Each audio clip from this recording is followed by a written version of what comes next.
Arratsaldeon.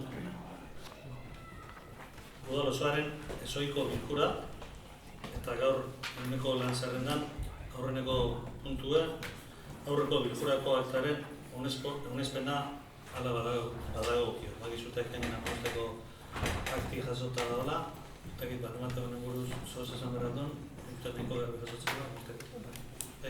Bai, detailetxo, bakarrik Laida Beristain Zubizarreta jauna jartzula eta Andrea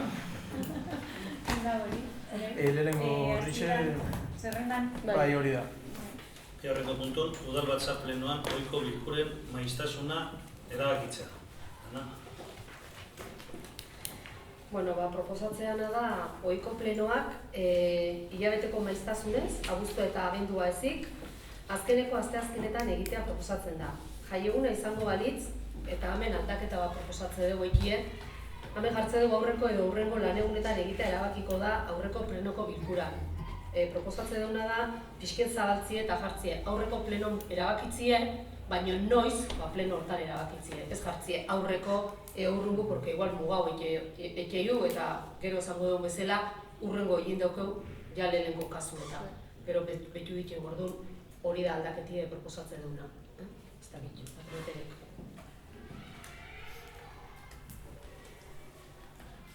Ni indexo finkatzie, ez? Aurreko bilkura erain koala zati baino, nahi hola ondo iritxe izten aurreko unin aurreko, bestela honeatik pasauletxe, baina aurreko unin nasio nini hola gartzien, hartara, dano, bazagen neu, aurreko unin aurreko unin zinguan, bestela beti plenun zai, de plenu baina gartzen txagin neu, noiz izinguan, oto organizatzen godano, ez daite. Betu inditxe hau. Eta datorren urtie osue hartut ere, datorren egintzauk eurelena bakarik. Beste danak azteazkenak ditu, orduan, nik uste dira pixket aurretik ene junleik edeula behitzen, eta ikusi noiz tokatzean. Orduan, tokau izentzikuk jaiegunez, baina igual azte santu erdixen egotie, eta egize da baite, segun personalari igual falta izen deikela, eta abar, orduan, jaiegune ez izen dare, geizki etortzen bare, beti aurreko plenun erabakitzen badeu, eta bai komprometitzen gana da, pixketa aurretiken betute ukitzie, balda hon beste jaiegunikeo, eta aurreapenaki ezatien, bale? Galdera bat, horra aldago ezkeo plenu egune, baina ohiko formi baina, ez? Ohiko plenu formia. Bai, hori aurreko legea dizene hola sein gendun, eta ohikue aldauko agenduke, ohiko. Ez ohiku izango litz, ez da hori amaia, baina nik uste erabakiko bagenduke ohiko izaeri eman beharko ginokela. Bai, eske reglamento organikoan ere hola dator jasota. Da pixkat rarua, nire ustez, baina reglamento organikoan ere jasota dakazue ohikua dala. Aldatzen da nian adostuta da ohikua ez izaten jarraitzen duala. Hola dau, orduan, printzipioz, bai. Beste galdera mat. Bosketin gau, gori onartxaldan, eta geho, beste bosketin gau, onartxaldeon urrungo plenua, ustailin otala hon izateko. Ados? Orduan, aurrena da, Ana komentatu bezala, ikusteko izango ala ikin azte azkenetan, azkeneko azte azkenin, arratsaldeko zazpitan, agostun eta abendun ezik. Aldeko botuk? Hau batez onartzea, eta hau nien bosketi izango da, naiz deu rutin barrun ez tokau, justu urrungo plenua indako problema hori, eta, hartu duen akuerdu manteniu ez, ustailien eta loben izango aldan, naiz da ezoiko izen, tratamentu esan duna ohiko bezala, datorren plenua, aldeko botu. Hau batez, onartu eta gerritzea.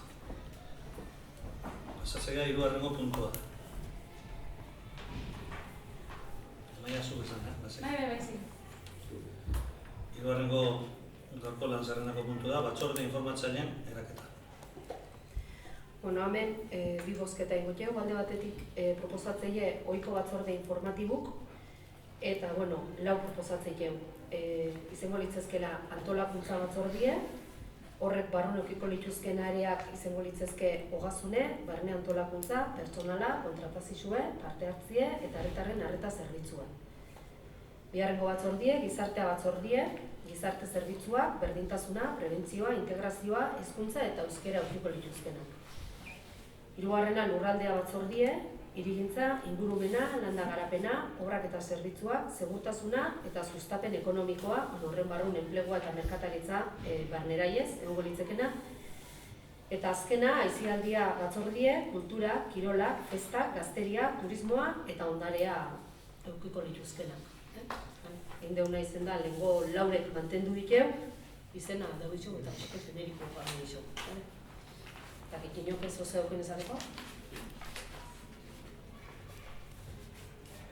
Guk puntu honetan ere aldaketa gutxi nabari dira, beraz horreko puntuaren erantzun gara.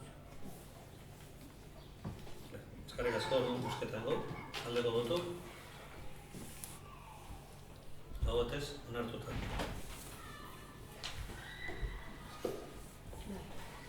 Eta bigarrena izango litzeke batzorde informatibo berezia. Eta hor, bakarra proposatze dugu, kontuen batzorde berezia izango litzeke, bertan urteko kontuk aztertu eta diktaminatzeko xedikin, eta bertako kidik izango litzezke antolakuntza batzordeko kidik. Hori da proposatze dugu.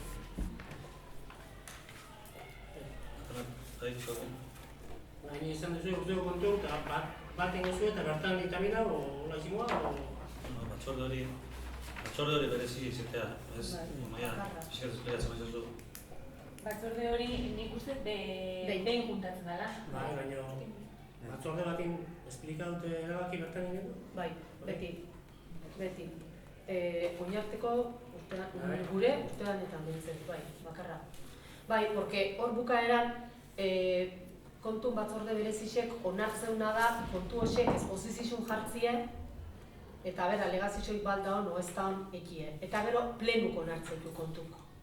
Osea, kontun batzordik ez ditu kontuk onartzen, baizik eta kontuk ikustetu, eta eta jende aurrin jartzie, eta alegazio epie zabaltzie da kontun batzordik zehaikeguna. Eta gero, plenue, indala gutxi egin dugu, aurten, higin hasieran egin duen, plenuk onartzen du gero ja kontu hosek. Batzorretan aurretik ogasunin ditekin, ez? Bai, porque bukaeran dek likidazizun berri ematie eta kontuk nola geldiu dien, bai, esan? Dena dela, azkenean hemen horren gainean ez da esaten ezer, Osea, da kontuen batzorde berezia sortzia, gero funtzionamenduan gainean, guztuko duzuen nola... Nola batekia ezazula, normalian bat etxeko da. Bozkatengo da orduan? Aldeko botu? Hau batez, onartuta. Laugarrengo zerrendako puntue, batzorde informatzaileen osaketa. Bueno, plenun konposizio eta kontu neukike, proposatze duguna da, batzorde informatibuk eukitzie EAJ-ko 3 kide, Bilduko 2 kide, PSOE-ko kide bat eta Azkoitiabaiko kide bat. Gero bai, bozeramaile bakoitzek presentau berko registrun, zein proposatzen juen kidik izetie deosen ordezkuki batzorde hoxetako. Bueno, hemen bai esango dugu, batzorde informatiboko lehendakaritzie printzipioz alkatia tokatzezako. Orduan, alkatia izangoa batzorde informatibotako lehendakaxe, baina gero batzordik erabaki leike o proposau leike alkatiei zein izen leiken lehendakaxe. Bueno, hosek lehendakai aukeraketak eta proposamenak lehenengo batzordin egingoie eta ezin maz. Hor pixket, lehenengo urti indala lagutetzin egin gauze, baina hola inberdila. Orduan, bueno, Javier berez batzorde danetan egongo azera batin, eta gero lehendakaxe erabakitzen maldin mau, proposauteku onartzen maldin mau behintzet, porque hori badauke pixke kontraesana, gu proposauleike deu batzordik, proposauleike alkatiei zein izetien lehendakaxe, baina bukaeran behonek erabaki berdu, bai o ez. Orduan, bueno, bai etza erabakitzen maldin mau, nombrauko ju lehendakaxek zein izango jen, eta ez. Galdera nobel ditzan da, Amaiak pixketa hau argitzen maldin mau? Oin nola daun, tetanak esplikatu da, baina lehenotik nona aldaketi ondata, ez? Pixkatanak esplikatu duana, da, a ber, leku askotan itxien da eta pixkat igual ohitura gaitxik eta egisa da legiak zehazten duena pixka konfusua dela. Kontua da gure reglamento organikoan sartuta dakaguna ere berdin-berdina dela. Orduan nire iritzixen hola hain biharra dago. Azkenean legiak esaten duena da, printzipioz, alkati izango dela lehendakarixa batzorde informatzaile guztietan, gero lehendakaritza hori alkatiak berak delegatu ahal izango diola batzordiak berak proposatzen dion pertsonian. Hor, egon laike kontra esan bat, ez? Porque azkenean delegatzen dion edo ez dion delegatzen alkatian erabakixa da. Orduan, egon laike hor kontra esan bat.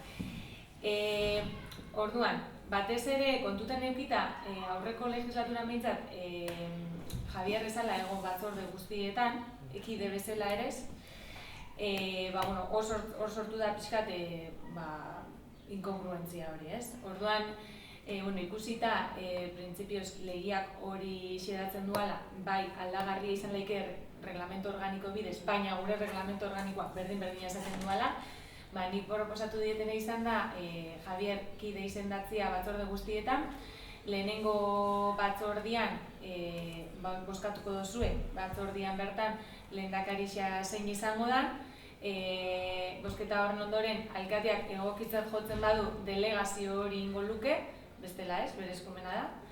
Delegazio hori itxen badu eta beste pertsona baten gain gelditzen baldin bada batzorde hortako lehendakaritza, gero berak erabakiko du batzorde horretan kide bezala jarraitzen duan edo kide aldaketa bat dauan eta hortaz bere partez lehendakari ez izan da beste kide bat sartzen da. Orduan, egixe esan prozedura pixka liosua gelditzu da, baina nahi iruditzeit hola india dugula. Ez dakagula beste modurik betetzeko gure reglamento organikoan jarrita dagoen.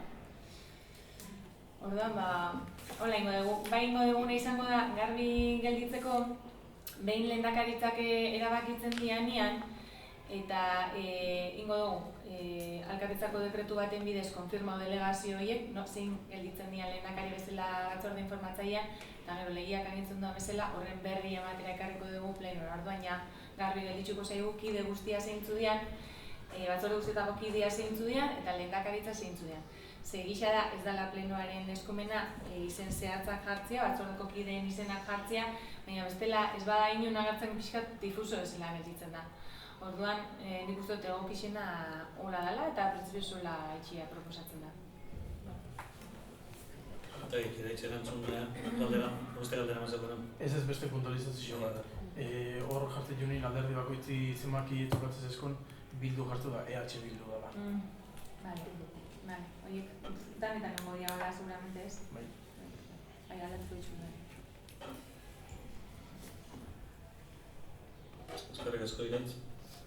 Buen bosketingo. Nik ez. Markau. Legealdi honetan, batzordeetan bikide gutxiago izanik, proportzioan asistentzia hobetiko dugula espero dugu eta beraz kide kopururarekin ados. Aurreko legealdian, batzorde irekiak eskatu genituen herritarrengan gardentasuna eta informazio hobea eskaintzeko eta datorren honetan ere berdina eskatu nahi dizuegu nahi duen horok lehen eskuko eta bat-bateko informazioa jaso dezan. Badirudi azken hau Euskal Herria Bilduk emendakin bezala aurkeztu nahi duela hurrengo puntuan, beraz nahi baduzue, emendakina aurkeztu ondoren eman zuen iritzia gurea garbi dagoela iristen zaitu. Egin, ez daik. Bosketan gau, aldeko botu. Hau bat ez onartzea.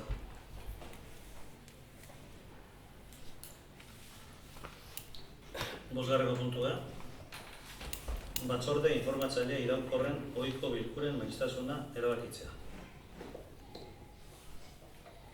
Proposatzen duguna da batzorde informatibo gutxinez egin behin biltzie, abuztunezik, eta baite, ohikotasunez, hain ditu pixket zehaztu ez, antolakuntza eta lurraldea batzordik pleno aurreko asteko ostegunetan izetie, 5etan eta 6etan, horren ez hurren, eta gizartea eta izialdia batzordeak pleno aurreko asteazkenetan izetie, 5etan eta 6etan, horren ez hurren. Batzordi ospatzeko egunen bat jaiegun izango balitz, o beste arrazon bat, ez dakit, bilera bat, fuerza maior behintzen, esan pixket aldau errango balitz, lehendakasen eskulatze du egune eta ordue aldatzea. Hori da gu proposatzen dena. Bueno, hemen buruz emendakin badaukau, eta orduen inguna da emendakinia azaldu, ereitz, eta gero beste batek ez pauka zerbait komentatzeko, komentatxo gongo dira, ekin komentatxo egin da, bosket egin du, emendakinia onartxaldan oestan, eta gero buskokau beste propostia onartxaldan oestan. Ez honi ereitz. Bai, Jose Jokinek aurratu dugu, puntu honi gehigarri bat gehitu iso EH Bildu udal taldetik, da, puntu nizena dago litzeke batzorde informatzaile iraunkorren ohiko bilguren maiztasuna erabakitzea eta hori publikotasuna ematea. Anak azaldu du puntu eta amaieran gehituko ginoke honetaz gain batzorde informatiboak publikoak izango dira eta herritar guztien parte hartzea zabalik egongo dira. Hau eskatzeko oinarritze gea 2/2016 legin, Euskadiko toki erakundei buruzkoe, bertako 10. artikulun, ahalmena hau plenoi ematexo, gehiengo osoz arrerak itzadima batzorde hauek publiko izan daitezen, eta guk hori eskatzeko gaurkoan. Buruz, matematek zerbait komentatxo? Orduan, zuzenik, bozkau dugu, emendakina onartxaldan, ostan onartzen. Aldeko botuk?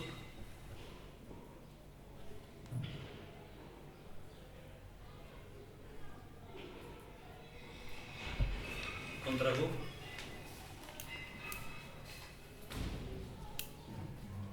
Abstentziorik ez da onartzen.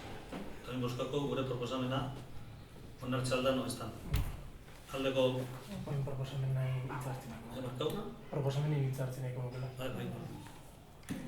Bai. Galdetu nahi diso, udal gobernu honi, zergatik ez ditu nahi batzorde publiko batzuk, parte hartzi eta gardentasune hauen ibiltzeu, hau beste pauso bat izango litzeke, herritar danak parte hartzeko batzorde informatzaileetan, informaute goteko, benetako transparentziaz jokatzeko, da iluntasunekin zeba jokatzeko udal gobernuk. Ez zatik bitzen iluntasunekin jokatzea dela, baizik eta oinarte eman den dinamika batekin jokatzea, ikusitia aurreko legeak izen bate, lehen Jose Joakinek esan duen bezala, batzorde informatibotan talde politiko landetik ze asistentzia ondan, zati iruditzen hor tratatzeien gasek egixe da gai batzuk ez dira publikuk izeten, por tanto, ez daki klabino hitzen berko genduke, izen batzuk eta igual ezin dilako eman, orduan, agilidadiatik eta bar, pleno publiku die, plenoa etorriko litzazke batzorde hoxetan tratatzeien temak, egixe da berre eukide unien zartu izen dela kanpoko aholkulari bat, etorri izen dila batzorde hoxeta, gure ez dauko beste motiboak. Joaquin, zerbait komentatzeko? Ez, zuena engurungo da, txikoz? Nik ez baldimo gure proposamena buruz komentatxoik. Zuena, bai. Bat, zela zuzen imosketa. Ez dek, eguneretan politxiste, dolaz finkaute gotie, eta aldan finkaute gexen galdin hori, eta danok botu atologu gaitu. Dena den, batzorde horietan, erabakinen bat hartu beharko balitz, beti bezala aurretik beste batzorde bat izatea ezinbestekoa ikusten dugu, erabakia ez baita pertsonala, talde edo alderdiarena baizik. Beraz, kasu horietan, lehen batzordean informazio aurkeztu, denok izan ditzakegun zalantzak argitu, eta bigarrengo batzorde batean oraindik sortu daitezkeen eztabaidak argitu ondoren eman bozka. Beti izatzen da. Bai, ez dago arazoik, de hecho, jartzi ere pentsauken du.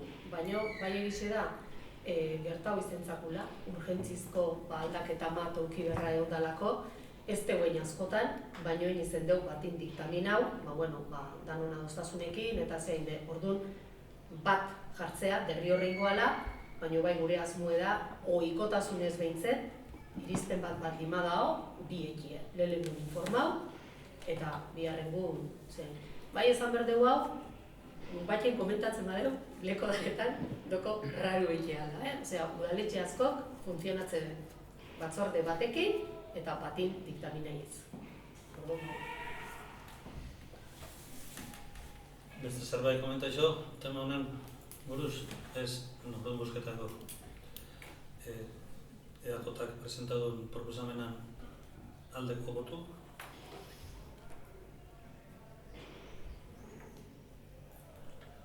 kontraku. Abstentziorik ez dago. Bai. Bai, barkatu. Bai, porque Barkatu. Egunek ondo iritziatxik, zuena gola honek ipintzie eta nahiko nuke batxe, ditu ezkaguna zehatxe, bisik ipintziatxik propuesta honak, baina bixen nola botau zen din, ez da nire. Bale, eskarrik asko, zegoekin da barkatu. Bueno, onartuta galitzen. Seigarrengo puntua, udal ordezkaritza, beste organo eta erakundetan. Bueno, baina hemen 11 botazio berdikeu. Bai izango deu, bueno, aurretiken proposamena hauekiako, bueno, ez danai, porque egixe da, koitia baik eta sozialistek aukereik ez daukuela, osea, bihoxik izen berda badimadekidik, ez daukebe beste inozea ikeik, baina bai bintzen, H Bildun aldetiken eta EAJan aldetiken, be hauek aurkeztuteko izena jarri dikeula izango dugu aurretik. Ordu, bueno, balelenak inaziko beha. Nik zentzua zen. Bai. Ez da. Ez den izateko, ez dakigu udal batzordeetan bezala, zergaitik ez diren zazpikidekoak, Zubi Aurre eta San Jose Fundazioak. Bestaldie, alderdi bakoitzak hautatu ditzala bere kideak eta horretan ez du erakuskenik jarri. Pixket dao segirute behoxen estatutuk eta behoxetan azaltzeana. Ordu egin deuna izen da, lehengo tonika berdinez egiu, lehen zeuden kide berdinek bakarrik egin duna da proportzisua dau. Adibidez, zateatiken, lehen Zubi Aurre Fundazioan EAJak bozauzken eta H Bilduk bizauzken. Bueno, oingo proportzionaltasunez egiuiez, 4 eta 3 jarri dugu. San Jose berdine eta Oteizane berdine. Oteizane lehen gauden gu 4 eta EH Bildutiken bat, eta hori nindeu, 3 eta 2 jarri. Proportzionalidade hori mantentzea jondea, eta bisket estatututa bat etortzeana. Eta ez kide gexeri jartzearen, nahi etezan. Horregatik, alderiek kide gexeriz jartzearen, batzordetako proportzionaltasunean hemen berritxeunakin berez bazio, baina? Ez, estatutu baina da gara. Osea, maia zeizu. Estatutuetan jartzen du. Gatzi zimera da. Bai. Zubi Aurre Fundazioan estatutuetan jartzen du, San Jose Fundazioan ere, eta Antonio Oteita Fundazioan dao margen moduko bat, punto baten, jartzen du posteti beratzi izan beharko diala, baina gero berandu juten baldin bazera konposaketara, beratzi nombratzen dira, osea, beratzi da aiatzezera, ikusita ze parteide dian, oanka hori estatutua galdatu birako liak, kideko buruak galdatzeko. Baina hori ja beste prozedura da, hori ez da momentu enten zein aldo zuen gauza bat. Ez, baina planteatzen urrungun, prozedura hori aldatzeo, gano hauz baldin bagure, urrungo bilerik jaunin San Jose, osea, ez ibitzen, eta rio rehatzik ipintzen, ez? Zazpin ondo moldatzen maia batzorretan, hoxetan ondo moldatuko ginen, zeratzen. Ez, zazpi behatzi, osea, Estatutu aldatuko litzezke. Bai. Ordu, osatzeanin eta hor gaudenin, bat gatatzen tema hori aztertu da. Ikertin, onesiko konposaketan, ez da osarekin. Bai, baina gaina ez da gine, ezan, ezke bakoitzin egibekoen duke. Beti ajustauen berbadi maiteu. Osea, plenu konposaketik diferenti erten leke bakoitzin, ordu, bakoitzin estatutuk aldatzen ibili berko benduke igual. Ez. Bai. Kide kopuru finku ez ipintzen, proportzionaltasun ez zientia. Ja, pasatzeana da hor gero badaudela beste kide batzuke. Orduan, karo, proportzionaltasune igual ezin da, porque proportzionaltasun hori gehi beste kidik, pues igual ez du ematen. Nik uste ez deula kide kopuru egeitzu. Ez, baina esatik San Jose elkargune horrekotan etxio beste kideik, ez? Kasu hoxetan, esatik... Bai, San Jose badaude, herritar San Jose bai, baina, bueno... Elkargunene bazio, etzakia zer bat, baina Oteizane bai, bazaudek, bazaudek. Bai. Zagiak, ez diat uste olako zehatik. Ez zitek imitzen, baina, bueno. Grabitzen, Zerbait komentatzeko honen buruz? Hasi du, ez? Segun goea, puzketak akon eta Banaka. Ez dira ditu deno eta bozkatu. Hori planteau dugu.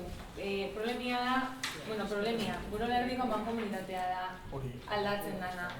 Bueno, orduan, nahi baizute, hori ados badimagode danak izango txeu zein di, Urola mankomunidadie eta lapatxeko aparte lako txeu, eta beste danak batea planteauko txeu, bale? Bale, orduan, Zubi Aurrekuk izango txeu, zein izango hien, laukide EAJ-tik eta izango litzezke Javier, bueno, izenak zortu bakarrik, ez da izen igueliera. Ana, Sonia eta Angel, EH Bildutik Laira, Ainara eta Mikel, bueno, izen dobli dauko nahi, barkauko izute bakarra esati ebatxe, Osea, Presedetik Janire eta Azkoitiabetik Jose Joaquin, bale? Gero hemen proposatze dugu, lehendakase holaxe da jarrike estatututan, Azkoitiko alkatie izetie eta lehendakai ordie Azkoitiko udaleko lehenengo alkate ordie, hori estatutu markatzen. San Jose Fundazioan momentuz nombratzei jaunak eta bai esan berdeuna da, desde luego gure taldin eta atzeneko urtitan jardun deu San Jose Fundazioan bizixe, bueno, geruta motxo dala, baina, bueno, administra esun gaude eta posta hoitei hemen gauzek sortu ez da gitarrazekiali, baina likidea guintzet posta hoitea gauzek izten jutia. Orduan, bueno, bi harritar ez ditu momentun proposaure egiten, egixe da lehen bakarra etortze zala, eta orduan momentun nola keintzie dan, xedie, EAJ-tiken Javier, Ana, Sonia eta Mertxe, EH Bildutik Iraitz, Laida eta Itziar, PSE-tik Janire eta Azkoitiabaitik Jose Joaquin. Iraurgi lantzenenen, bueno, bertako zeak izateun bezala, kidiek die, alkatie eta gero alderdi bakoitzetiken kide bat. Orduan, proposatzeienak die alkate bezala Javier, EAJ-tik neu, Ana, EH Bildutik Iraitz, PSE-tik Janire eta Azkoitiabaitik Jose Joaquin. Urola mankomidatiek geroako utziko deu, porque estatutun arabera bozketien berdeu. Urola erdiko lapatx bate utzingo deu, porque Urola erdiko mankomidatik erabakitzeitu, bere kirik zein izango ien. Antonio Oteiza Fundazizun, bueno, laukide bozkide proposatzeikeu, bueno, bat alkatie gehi laukide. Ordunea Jotatik Javier, Ana eta Sonia, da EH Bildutik Laida eta Iraitz. Eta gero ja, utegea, Urolako industrialdea, Javier proposatze deu, Xavier Munibe Mari Jose, Azkoitiabai BH-ire Mari Jose, Ingurubiro Etxea Fundazioa Imanol, Urpartzuergoa Javier eta Urkome Imanol. Hoxe die gure proposamenak. Orduan baztakit. Ja bozketie ingo du hau edamena, zoz ezateko bat imok uste bintzen? Bozketeak emateko orduan, proposamen honen aldeko botuk. Hau batez. Hau batez onartuta egitzekin. Orduan pasako da mankomunidadeko. Hemen mankomunidadeko komentau, eskola jartzen estatututan idatzi zizion berdunik, baina nola bi izen proposau berdin, ez igual askarrena ingo deula idatziz, eta idatziz jartzeikeu bi izen proposatzie deuna da titularran izena jartzie, gero ordezkuk, bueno, alderdi ertetze denak, bakoitzek erabakiko ordezkuk zen izango ien, bale? Orduan amaia, papelitu banau eta izena jarko jo. Orduan, Laidak 7, Itziarrek 3, Iraitzek 4, Javierrek 9, Anak 10 eta Angelek 1. Así que 3 bozkatuenak izango liake, Ana, Javier eta Laida. Ongi etorri mankomunidadea. Bueno, guk proposako gure suplentik. Bueno, ez dakit oinengo aldeon suplentina, guk proposatzeke Zue garbi aldakazu dira. Bai, orduan igual bai, eta hola ia jasota gartzen. Bale, neria izango litzezke Imanol eta Javierrena Angel.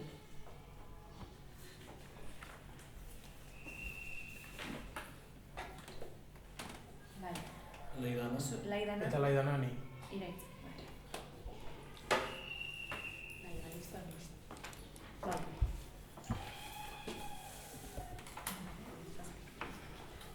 Bueno, zazpigarreko puntua edatzea.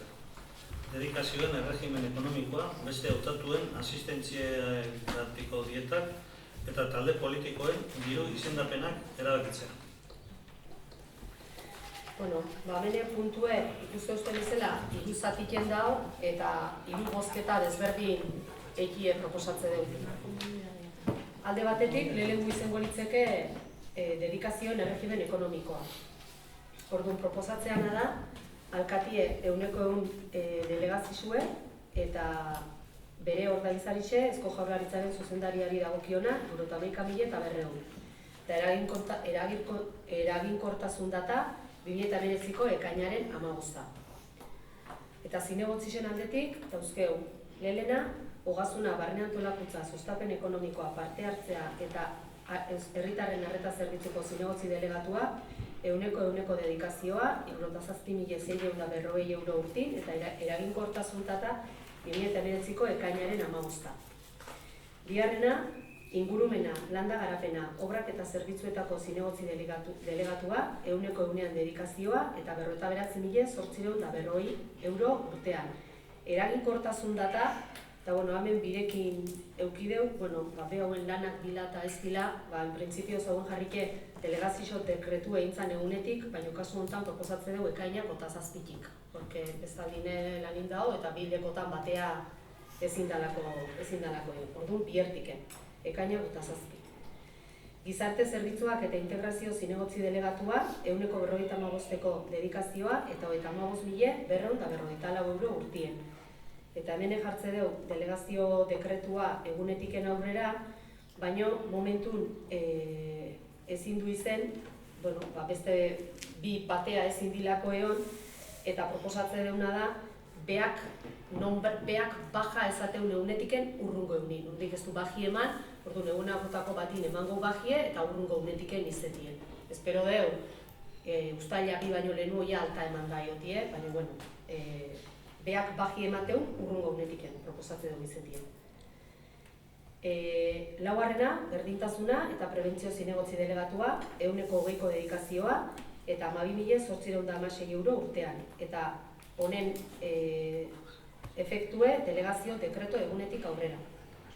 Bosgarrena, festak eta kirola zinegotzi delegatua, 125ko dedikazioa eta 6.020 euro urtien, eraginkortasun data 2019ko ekainaren 15.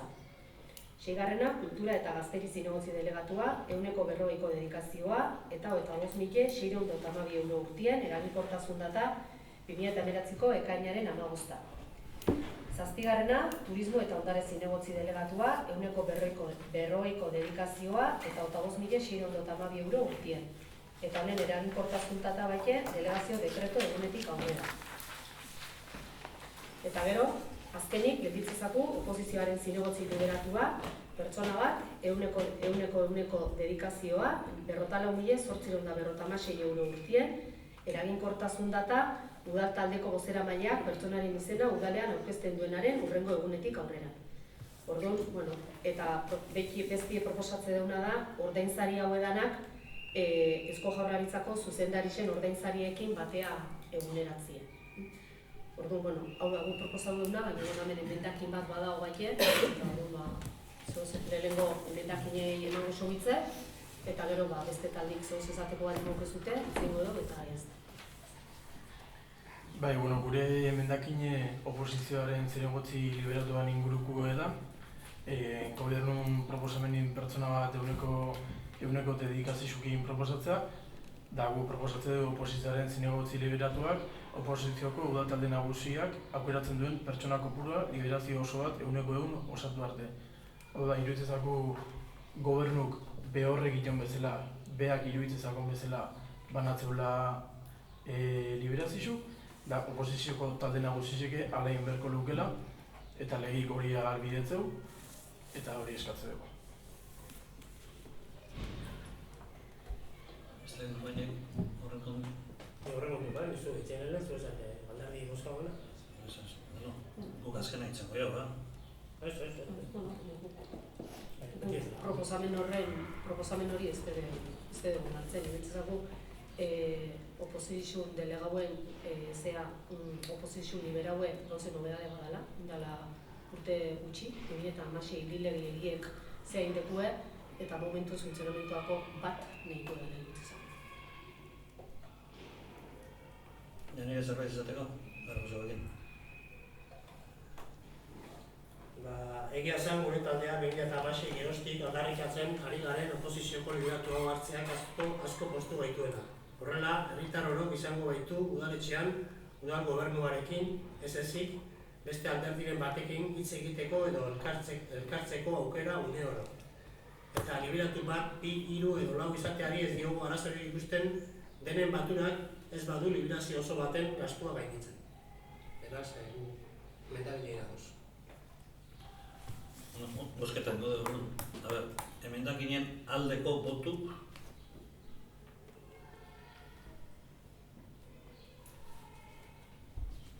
Kontrako?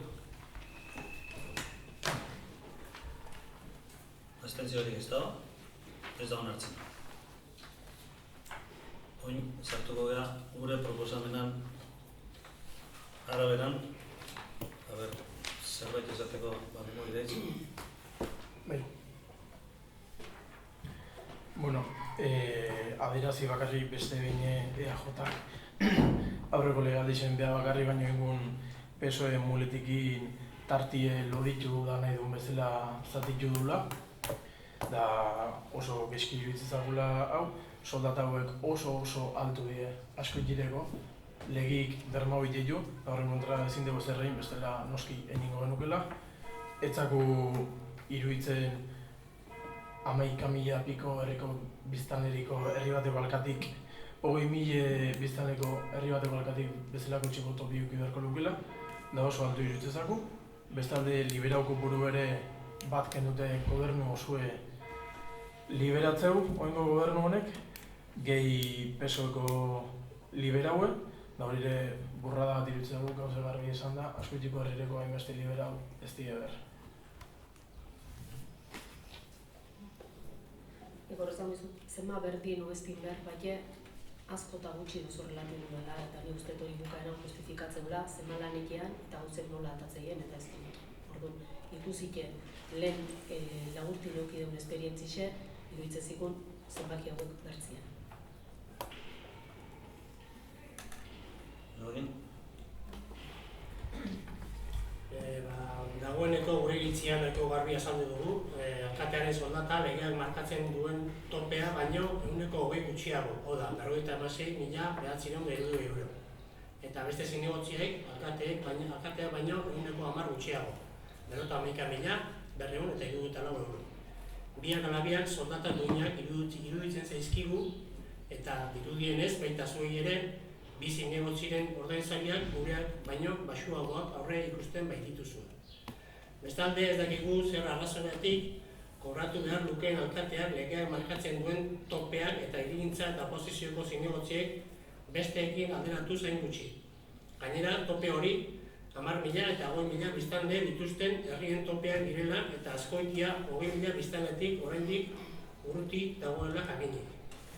Bestalde, erabateko arduraldia, hau da, eguneko liberazioa dutenen topea ere 5 pertsonetan finkatzen da. Eta ez zaigu logiko iruditzen arduraldi partzialen kopuruak muga hori gainditzea. Laburbilduta, liberazio kopurua eta bi kide ez beste denen ordainsariak gehiagizkoak iruditzen zaizkigu eta berez ez gode dauz. Zerbait pentsu bat dugu? Hor, liberazioen kopurun arabera esan, eudeleko bilerako ginenin ana klaro ziruela 5 topi edala 100% liberaute daudenak. Partzialak ez daukabe topeik. Nahiak lehenkideik. Hori izan, da? Da, gutxi izan, ez? Pentsatela ondo iruditzen, baina gutxi izan. Ez diatu lertu, barka. Estamatek zerbait komentatzeko, honen buruz? Orduan, egingo guzketia, horretatik egin proposamena alde dagoena.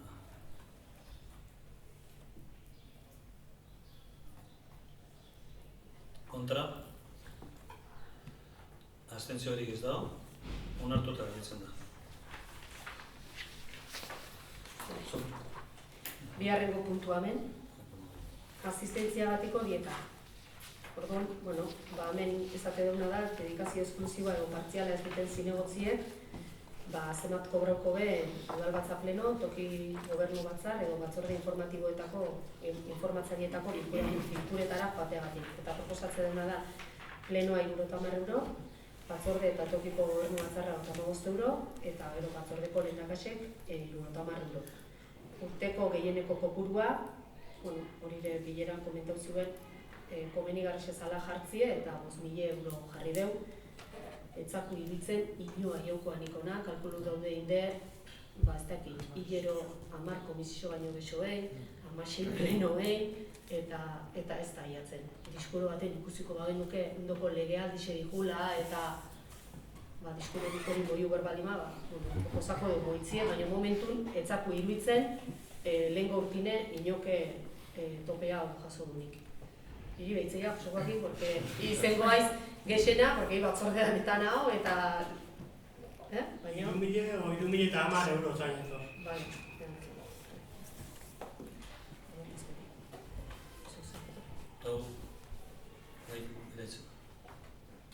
Bai, hemen arreio gaiu, bueno, ez asko, baina kasualidadea bita haue justu oposizioko danok, bueno, ja nirek ezken dute kobrauko juen kontzeptu bat izetie, da kasualidadez hau mantentzie, oin dala 4 urteko kopuru da aldaketek izitia, da gu kontra bozkauko dula. Besteik? Badirudi legealdi berrian bi zinegotzi gutxiago izango garela dugu horrela ikusten dugu behintzat. Hau da, Eusko Alderdi Jeltzalea 3, Euskal Herria Bildu 2, Partido Sozialista Euskadi 1 eta Azkoitia bai 1. Hori horrela izanik, azken finean lan kopurua ez dela jatxiko, ez hori horrela eta jakinik azken finean lan kopurua ez dela jatxiko, bi zinegotzi horien ordainsariak hemendik aurrera izango diren beste 7 zinegotzien artean banatzea aurre ikusten dugu. Batzordei eman beharreko garantzia emateko eta orain arteko asistentzia ahal den linean igotzeko. Batzordetara asistentzia 45 euro, batzordetako lehendakariak 70 euro, nahiz eta ardura gehiago duen udaletxeko teknikoen laguntza handia izaten duelako. Eta liberazioaren bat dutenei kantitate bertsoen kendu bere hileko ordainsaritik utzegitea justifikatzen ez badute. Liberaziorik ez duten nahi, ez baitute semekorik horratzen batzordeetara joaten ez badira. Nahiz eta batzorde horretik eginiko lana berdina izan. Hau da, ez zaigu normala iruditzen, norbaitek bere eginkizun bat betetzen ez duenean, beteko balu bezala kobratzea. Edozein lanetan, eskatuko liguken justifikazioa aurkezten ez badu behintzat. Denoko ordainsaria berriz, ondo dagoela iruditzen zaigu, hau da 70 euro, azkenean bertan ematen diren botoak duten ardura nolabait baloratu beharko delako. Hori bai, kasu honetan ere, liberatuekin batzordeetan esan duguna mantendu. Hau da, agertzen ez denari, kantitate hau bere soldatatik deskontatu.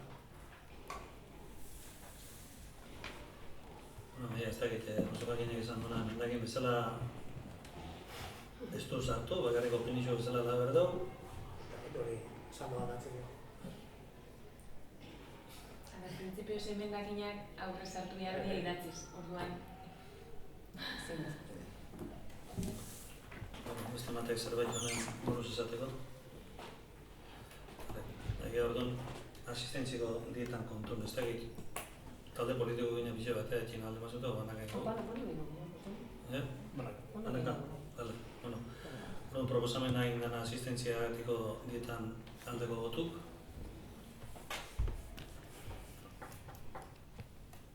Kontrakuk. Onartuta egitzea. Pasatzea orduan hirugarren talde politikoen diru izan da. Hemen proposatzek eunak die lehenko legealdiko berdinak. Udal talde politiko bakoitzeko 592,50 eta taldeko izendapena zinegotzi bakoitzeko 107,50. Iraiz, zerbait? Bai, Horretik esan, niretzat normala irutu baite, hemen pleno honen horretik batzordik eta ez biziti, tema zea hauetan tratatzeko. Eta hemen, zuek jarritago kantitateak ez eskigu oso gaizki. Bakau, ezke, uste ez itzala batzordekin, ondi batzordi sortzea izan da? Ez da batzorde, hori sortzen ez daken. Nira, eta zuek jarritago kantitateak ez eskigu oso gaizki dauden iruditzen, baina ezin dugu ulertu nola ordainsari batzuetan topeak erabiltzen dituzuen, eta kasu hauetan berriz, orain dela 4 urteko batez bestekoak energiak. Gutxienez, 4 urte hauetan udaletxean egin diren egoera berdinak egitea proposatzen dugu, eta esan bezala batzuetan topeak eta besteetan erdibidean dauden ordainsariak erabiltzearen zuen arrazoiak jakin nahi genituzke. Ez da, arrazoik, esan pixket lehenko legealdixen emandako kontinuidadea. Enzuk soldatakin esan dezun danak izan dituela, eta soldatak, oso gero zantzekuk da ikeu. Ez dagoz bada, dedikazio ditu dira.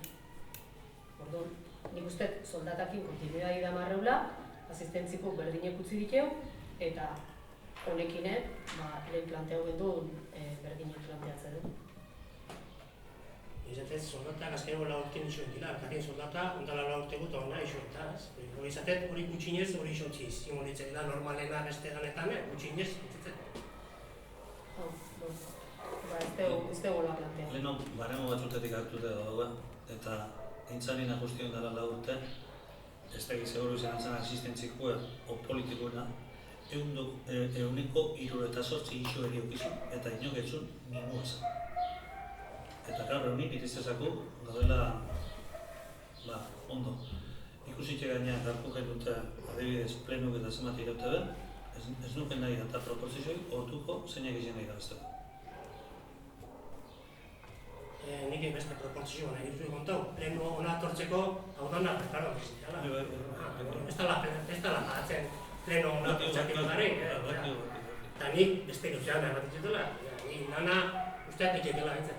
Eta nire lana ondo ordain dute eta hola uste, eta beste batzunare, topin bat imo, nire izatiz da, nire erdibirin bat imo, beste nazta izatiz da.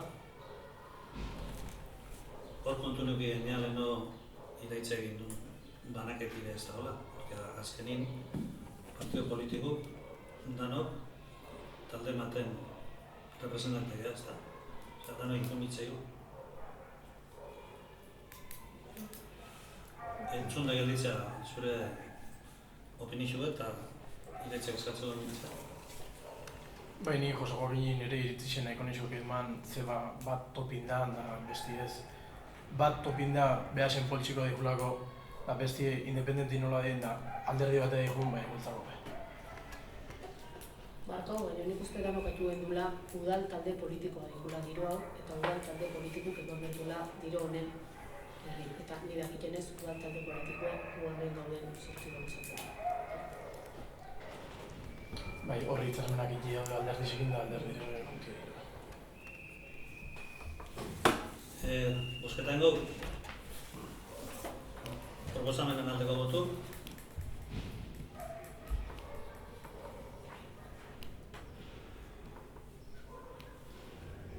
Kontrako. Abstentziorik ez dago, onartuta gelditzea. Pasatzea 8. puntua, behin-behineko lanpostuen kopuru ezugarriak eta ordainsariak erabakitzea. Hemen, behin-behineko edo eventualak diren lanpostu kopuruek, legik xedatzen denien, eta baita ikusita laburtien mandeun ibilbidie, proposatze deuna da, bi lanpostu izetie, euneko jardunekin bisek, bat alkatin idazkaxi izenguana, eta bezke komunikazioko arduraduna izenguana. 15.695,50 euroko ordaintzarixekin. Bai, ezan berdeuna da, alkaten idazkaxena errepetien, udaletxeko errepetien postu hori bada olaia, orduan izendapena egitezakon unetiken izango litzezkeia efektibo, baino komunikazioko arduradunena errepetin aldaketi egin behar da. Orduan, behin errepetin aldaketi egitea nien, orduan izango litzezke, sartuko litzezke eta izendapena iki eukiko luke, errepeti aldaketi eta dana bonartzeien nien, orduan eukiko luke alkatik horren izendapena ikien. Orduan, momentuz bat ointiken jatiken esango dugu, eta bestie berriz errepetin aldaketin pendiente gelditzea. Bai, galdera baneko nukein, aber langile hauek udal korporazio sortzako ben, o alkatetza sortzako ben zuzenin? Hau ditu, konfientzazko personala alkatinak. Bale, honi lotute nahiko genuke jakin, ea komunikazio arduradun horrek lana ingon udalantzako, o gobernuntzako, eta aldi berin alderdi batentzako. Egin gauna lana, alkaderan hogaztan separatzek alkatien hau da gobernuko presidente, ez da, eta non egin lana, udaletxe. Zegi gobernun alde eta gobernu zeinen alde merdu. udaletxean eta herritarren artean. Así que danantzako konbina bat izango.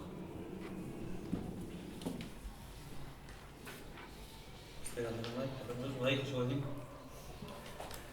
Alkatearen idazkariaren kasuan, orain 4 urte esan genuena. Pasatzen den alkatea pasa, pertsona honetaz ez da inor kexatzen, beraz, ez genukeela urtean behin berdina esaten jardun behar izango, behin betiko lanpostua emango bagenio.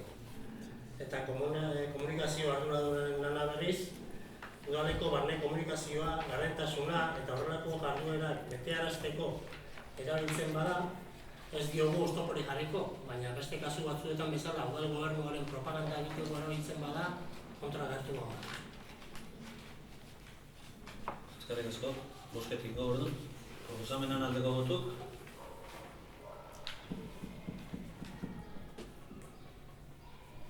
Kontrakuk.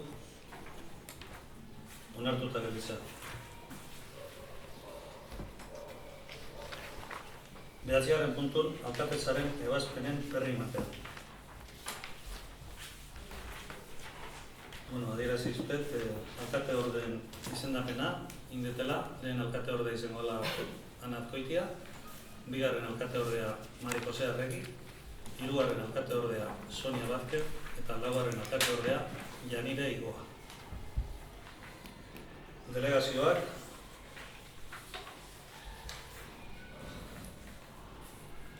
Ogasun barne antolakuntza sustapen ekonomikoa, merkataritza parte hartzea eta herritarren harrera zerbitzua. Delegazio orokorra Ana Maria Azkoitia. Gizarte zerbitzuak eta integrazioa, delegazio orokorra, integrazioa, berdintasuna eta prebentzioa, orokorra gizarte zerbitzuak, integrazioa, berdintasuna eta prebentzio gaia dagokiona, Janire Igoa. Barne hartzen ditu honako zerbitzua delegazio bereziaren objektu direnak, txuri daunez hobe berrize da, daude delegazio batzuk emendia generikuk eta bestik espezifik. Eta generikuk izan berduenak ezin dugu izan toki gobernun dauren kopuru baino gehiago. Orduan delegazio orokorrekuk gelditzen nadia 5 eta besti dia generikuk. Ez, espezifiko. Barkatu, 5 dia generikuk eta gelditzen gehiago duena dia espezifiko. Alde bat, ez dela maia korregiko berrundu hartuta lauetan, da espezifiko ez dago firmeik eta lan, akordo administratiboik hartzik. Beti, umerdebe generikuna baimena izateko. Orduan, esan eta bezala, berdintasuna barne hartzen ditu honako zerbitzua delegazio bereziaren objektu direnak, berdintasuna eta prebentzioa, delegazio berezia, anago, Mertxe Zubillaga Galizuna. Ingurumena, landa garapena, obrak eta zerbitzuak, delegazio orokorra, lurralde batzordeari dagozkion gaien ingurukoa, Imanol Arrizabalaga Larreñaga. Euskara eta hezkuntza, delegazio orokorra, euskara eta hezkuntza gaiei dagokiona, Mari Jose Arregi Etxeberria. Kultura eta gazteria, delegazio orokorra, aisialdia, batzordeari dagozkion gaien ingurukoa, Sonia Vázquez. Barne hartzen ditu honako zerbitzuak delegazio bereziaren objektu direnak, kirola eta festak, delegazio berezia Angelek, eta turismo eta ondarea Juan Bautista Antizabalek. Eta galitzezat, esateko toki gobernu batzarreko kideen izendapena. Toki gobernuko batzarreko kidek izango jenak. Ana Mari Azkoitia, Imanol Arrizabalaga, Sonia Vázquez, Mari Jose Arregi eta Janire Igoa. Eta bukatzeko berri matea. Baina, puntualizazio bat gudoko den dekretun Mari Jose Arregi Larrañaga. Bai, diskuraute da, bai. Kaso eginen, gaur atento hau da. Ego kontura baina horite aurreti da aldein adarrendote daia dara zuzenduta. Eta hor bai esan, egixe dela, deko batzutan jartzen duela karnetina saltzen bezala, beste batzutan egia ibiltzen igual, norberai ondo etortze zakona, zuek dokumentazio nahiko bazentuteke, lehen esan duten zela ez, Mikel adidez, Mikel aingeru hori kentzie eta Mikel izetie, idazkaritzan esan, eta barneko dokumentazio behintzet ibiliko de, bakoitzek nahi dut bezala. Baik ere, zuen taldeko libero ezen izangoen komunikau ez dute idazkaritzen. Bueno, 10. puntun, udal talde politikoen eraketa eta haien bozeramaileen izendapenaren berri ematea. Txat izendanon izango txoni gaur indauzko eta bozeramaileak izango txoni danon bakiteko, AJko Marikosa izangoa, EH Bilduko Iraitz Otaino, Azkoitia bai Joaquin Etxanik, eta Soekue Janire Igoa. Eta honekin, darko esoiko nire dani, mutaren. Eskerrik asko,